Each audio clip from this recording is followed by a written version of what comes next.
我哋認為今次嘅行程嘅核心價值呢，係發揮香港內聯外通嘅優勢，就將國家嘅所需呢，中亞個要求呢，香港所長呢，就係精準咁樣去對接嘅。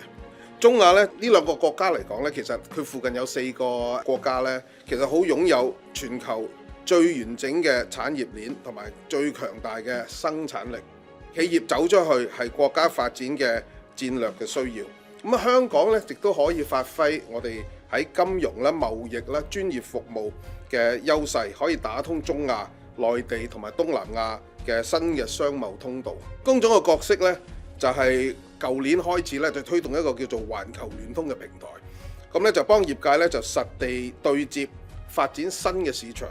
同埋帶領大家走出去。我哋特別注重咧哈薩克斯坦咧同埋烏茲別克斯坦咧近年嚟咧都做咗好多佢自己嘅經濟改革同埋對外嘅開放。兩個國家都好大力發展工業嘅升級、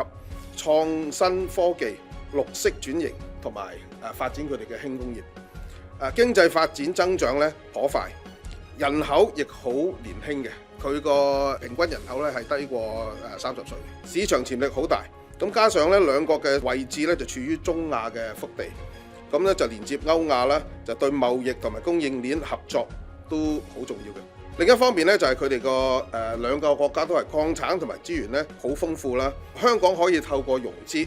風險管理同埋國際交易平台，支持內地企業參與當地嘅項目。咁香港個金融中心咧係對呢樣嘢係好緊要嘅。